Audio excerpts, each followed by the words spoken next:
What's going on? This is your man John Fortune, your host of the Frustrated Fan Sports Show. And today's show is my first show where I'm not talking about football and I'm actually focusing on basketball and our Washington Wizards. Now, I'm sorry for the delay on this show, but man, it was just some crazy stuff going on. So I'm going to get right into it. First off, I'm going to say this. Ernie Grunfeld is an awful general manager, has been, will be, always has been. But man, do this guy make moves and finds ways to get people out of here that should have been out of here a long time ago or never should have been re-signed. And damn it if he didn't pull it off again. Ernie Grunfeld sat up there and was able to trade Otto Porter and that massive contract to the Chicago Bulls for Bobby Portis and Jabari Parker and a 2023 second round pick. Now, I'm going to say this. It's crazy. It's just crazy at how, I don't know if Ernie Grunfeld has like favors out that he's done for everybody, or if there's situations where, he goes to people and he's like, hey, man, man, they trying to fire me, man. I really need your help, man, because I'm trying to keep this job. I don't know what to do. Man, I really need your help. Because he has found ways to sucker other GMs into taking things that we necessarily don't really need and that even everybody else feels has been a disaster. I mean, to convince the Chicago Bulls to take Otto Porter is incredible. And then to convince them to give us in return Bobby Portis and Jabari Parker. Now, don't get me wrong. I remember Jabari Parker at one time when he was coming into the NBA. He was supposed to be the new LeBron James, and that never panned out. But, and he doesn't play any defense, which Otto kind of played when he felt like he wanted to, when he wasn't at the 3-point line getting fried by people. But, that's neither here or there, But even with Bobby Portis, Bobby Portis, man, this guy's like the knockout specialist, man. I remember he punched, I think it was Tim Frazier in the nose, and then he upended Thomas Satoransky in the game against the Bulls. And then I think he knocked out his own teammate. So, hell, we need a guy like that on this team, somebody who's just going to, punch a dude in the nuts or, do something, We thought it was going to be Dwight Howard, but we know how that panned out. But other than that, man, this is just like the craziest thing ever. But all this was going on, and it happened to go along when they were playing the Milwaukee Bucks. And in that game, the Wizards ended up losing that game by 19 points, man.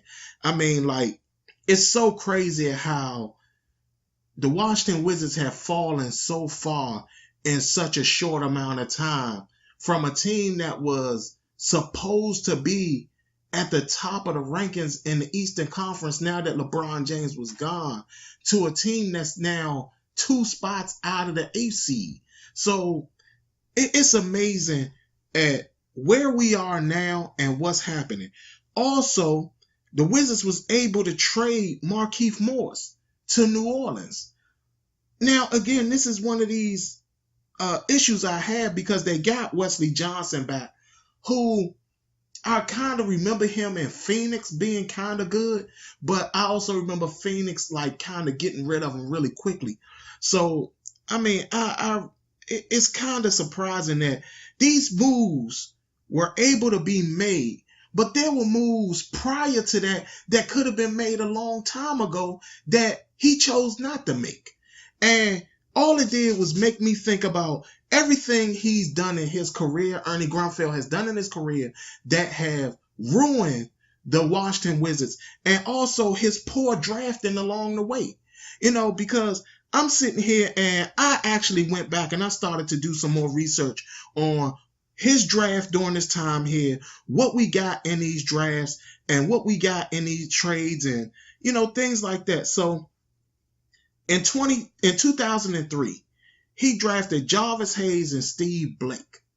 Now, Steve Blake, we got him in the second round, but he was a pretty good point guard. I think he also won a championship with the Lakers with Kobe Bryant now. So Steve Blake was actually a really good player for us. But Jarvis Hayes, I mean, I don't even understand why. I remember Jarvis Hayes was like a 3-point specialist and things like that. But I think injuries had got to him and everything like that. And it was downhill from us. But in that draft class that year was David West, Josh Howard, Mo Williams, and Kyle Korver. Now, David West was a monster. And I mean, those years he was in Charlotte, he was an absolute beast. Josh Howard, yeah, he ended up coming here at some point, but by the time he got here, he was like just a shadow of his former self when he first got to Dallas. Mo Williams, of course, when he was in Toronto, he used to fry us. And Kyle Korver, again, a 3-point specialist. That's something that we needed at that time. In 2004, he drafted Devin Harris and traded him immediately. And he also drafted Peter John Ramos, who I think might have played like 10 games with us and was no longer with us. I think they found a way to get rid of him or something like that.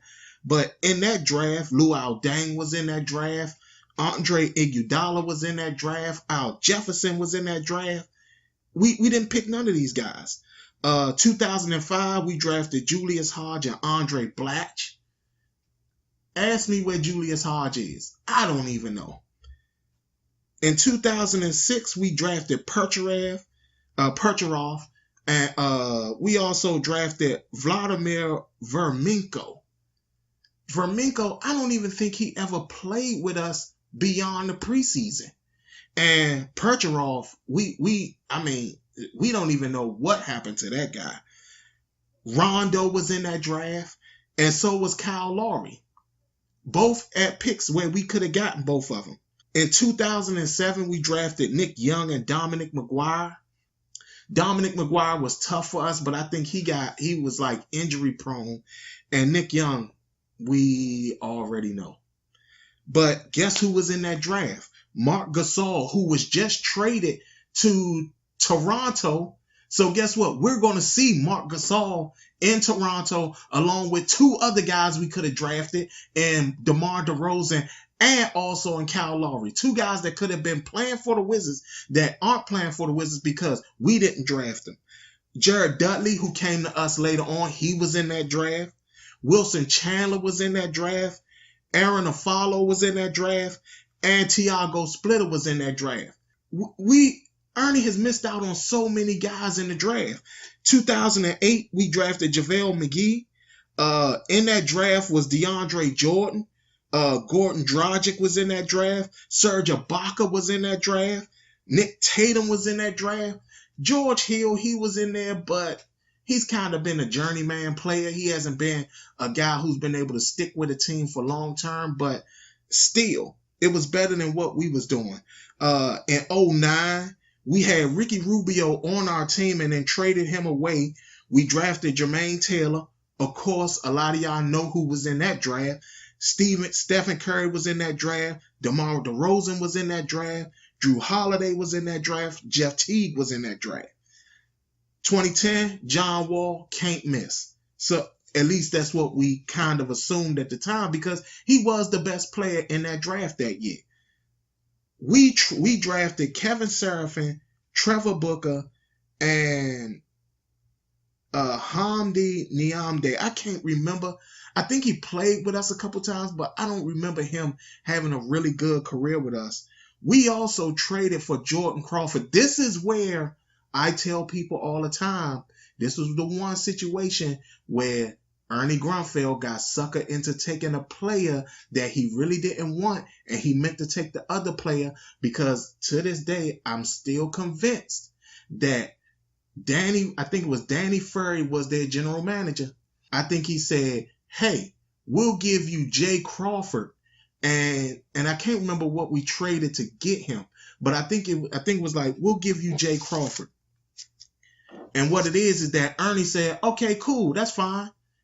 Yeah, we'll give you Jordan Crawford. That's fine. Yeah, we'll take Jordan Crawford. And to this day, I think Ernie Grunfeld thought he was getting Jamal Crawford, who was on that team also. He was the guy who was scoring all the points for Atlanta at that point. And to this day, I still feel that that's what they thought. And guess what? I remember that once they got Jordan Crawford, the very next day, Atlanta traded Jamal Crawford to the Clippers. And I think they did that happen on purpose because they knew that Ernie Grunfeld did not mean Jordan Crawford. 2011, they drafted Jan Vesely, Chris Singleton, Shelvin Mack, and in that draft was Klay Thompson, Kawhi Leonard, Jimmy Butler, and Isaiah Thomas was in that draft, but nobody thought he was going to turn out to what he did. But even with that, he had to go to, I think it was 2 other teams before he really came out. And no, I think 1 other team before he really started scoring like he was. But even now, he's an injury-prone type guy. 2012, of course, we had Bradley Beal and Thomas Satoransky. 2013, Otto Porter, Glenn Rice Jr. Guess who was in that draft? Giannis. Yep. Giannis was in that draft, and we passed on him. In fact, I think Giannis went really, really late in the first or second round, something like that. 2014, we drafted Tyler Ennis and Jordan Clarkson, who we immediately traded. And 2015, Kelly Oubre and Aaron White. So all these mistakes that happened could have been fixed if Ernie Grunfeld had just made some calls. Because also, guess what happened? 2012, James Harden was traded from the Thunder to the Rockets. Now, I'm going to tell y'all what James Harden was traded for and what we had on our roster that we could have sat up there and given to the Thunder and would have gotten James, like right now, instead of talking about trying to keep Bradley Beal and things like that and John Wall and all this, we could have had James Harden on our roster right now. On the Thunder sat up there and traded with the Houston Rockets. In return, the Thunder got Kevin Martin, Jeremy Lamb, 2 first-round picks, and a second-round pick. Now, on our roster at that time, we had Trevor Booker, we had Nene, we had Rashard Lewis, we had Jordan Crawford, we had Shelvin Mack, we had JaVale McGee, we had Nick Young, we had Cartier Martin. We also, in 2012, we drafted Bradley Beal and we drafted Thomas Satoransky. Guess what, y'all? We had, not only that, we had first round picks that we could have given up. Because think about it, 2013, we drafted Otto in the first round. 2014, we drafted Tyler Ennis in the first round. And 2015, we drafted Kelly Oubre in the first round. Guess what? We could have had, right now, we could be talking about the Beard playing in a Wizards jersey right now if Ernie Grunfeld had did his job. Now, another guy we could have had, and I was the one who was raising hell when Sacramento traded him to New Orleans, and that's DeMarcus Cousins. Let me tell you what Sacramento got in return for DeMarcus Cousins. Sacramento got Bobby Hill, who was a rookie, Tyreke Evans, and Langston Galloway, a first-round pick and a second-round pick. On our roster, Otto was there. We had Raymond Sessions on our roster, Ty Lawson, we had Gortat, we had Tim Frazier, Kelly Oubre, and Mike Scott. We also had, we traded a first-round pick, I think it was to the Nets, because of the fact that we traded a pick to the Brooklyn Nets for Bogdanovic. So guess what? We had all the resources to get DeMarcus Cousins in here. Again, you telling me we couldn't have gave them Otto Porter, Kelly Oubre, and a first-round pick and a second-round pick? We could have gave them all that just to bring in DeMarcus Cousins. So imagine this. Our team makeup right now could have been James Harden at the 2, John Wall at the 1, DeMarcus Cousins at the center. I mean, guys, we would have been a stellar damn team. Yet and still, what we did, we sat up there and we basically floundered everything. Like I said, we played Milwaukee and got blown out. Giannis looked amazing against us. It didn't make any sense of how good he looked against us. I mean, again, it's a guy that we could have drafted. And we're just looking absolutely foolish because now we don't know what to do. John Wall, he blows out his Achilles tendon. I think they said he was making a sandwich. I think that's BS. But who's to say what the hell happened? You sit up here, Dwight Howard didn't pan out for us at all. You know, I mean, this guy has been out with a butt injury, y'all. Like, I've never heard of such a thing. Never heard of such a thing where this guy has been out for a butt injury. And they don't expect for him to come back anytime soon. I'm so confused about this. And then we're sitting in a situation where we're not even going to make the playoffs. And I think people kind of feel that, you know, Bobby Portis and Jabari Parker coming here is going to make a difference. It's not. It's really not. Because at the end of the day, we still don't have the right components to actually win anything. Say we did make it into the playoffs. Say we did make it as the 8th seed. Do you really want to see the Bucks? I mean, hell, they just blew us out, and now you're talking about the possibility of them blowing us out, basically sweeping us in the first round of the playoffs. Is that really what you want to see? Or how about, hey, say we get up to the 7th seed and see the Toronto Raptors.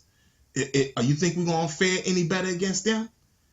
Or how about we happen to somehow, everybody else happens to lose drastically ahead of us. We make it in as a 6th seed, and then guess what? We see Boston. Is that, I mean, there's no way in hell that we're going to make the playoffs, and even if we get in, not sit up there and get blown out in the first round. And not only that, we're also talking about the possibility of John Wall not returning until 2021. 2021. Y'all, that means the Washington Wizards will not have their guy they're paying the most money to next year, along with the Washington Redskins also not having the guy who cost them the most money next year as well. If y'all don't think that there's a Washington curse, y'all crazy.